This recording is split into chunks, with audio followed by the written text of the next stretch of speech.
British journalist Liz Jones has once again ignited intense public discourse by publishing a highly critical article on Meghan Markle, accusing the Duchess of manipulating her public image for personal and financial gain. In her piece, Jones paints Meghan as a figure who is more invested in leveraging her royal association for publicity than in the charitable causes she claims to support. This assessment has drawn fervent reactions, dividing public opinion between those who see Meghan as a self-promoting figure and those who believe she's a victim of media hostility. For her supporters, Meghan embodies resilience and advocacy, particularly for social issues like mental health and women's rights. But critics, like Jones, argue she is fundamentally self-serving, with her every move, especially those since leaving the royal family, seemingly calculated for fame and fortune. Jones' article taps into a broader narrative that has trailed Meghan since her arrival into the royal family. Initially, Meghan was welcomed as a breath of fresh air in the otherwise traditional and, at times, insular institution of British royalty. Her identity as a biracial, American actress with outspoken views on race, gender, and social issues offered a modern touch.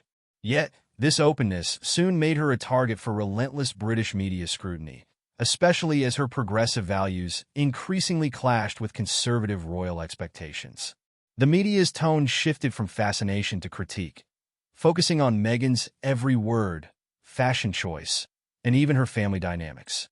The scrutiny reached a peak following her 2021 interview with Oprah Winfrey, where Meghan and Prince Harry publicly discussed the mental health struggles, media pressures, and even alleged biases they faced while living within the royal institution. Public reaction to the interview was polarized, with some seeing Meghan's revelations as brave and necessary, while others felt she was disloyal to the monarchy, accusing her of exploiting her title to boost her celebrity status in the United States. Criticism has continued with Meghan and Harry's relocation to California and their pursuit of lucrative media deals with Netflix, Spotify, and other outlets, which many argue show they are capitalizing on their royal titles.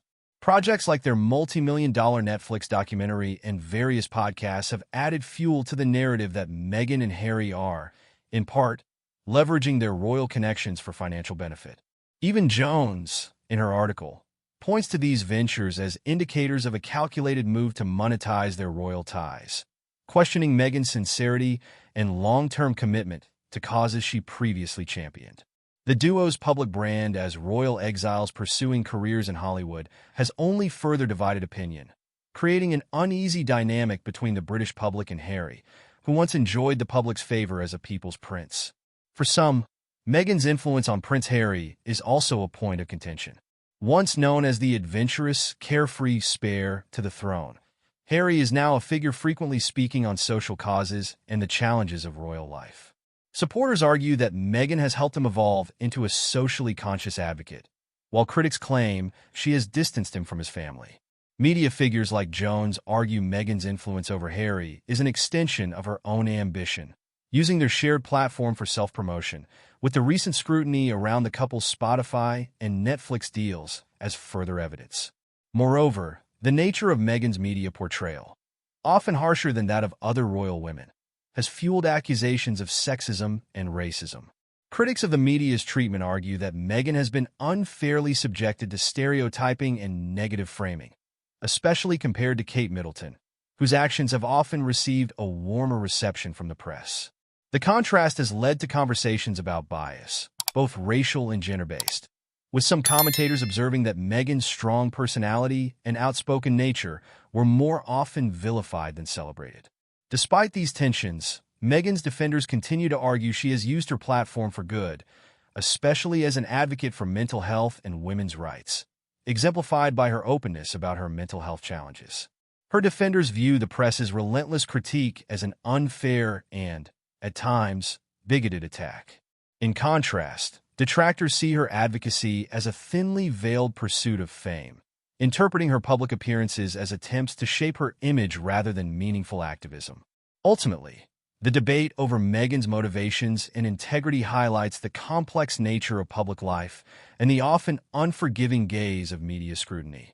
As Jones' article has reignited these discussions, it's clear Meghan Markle's life post-royalty remains a polarizing topic that reflects broader societal issues, from media ethics and royal expectations to race, gender, and privilege.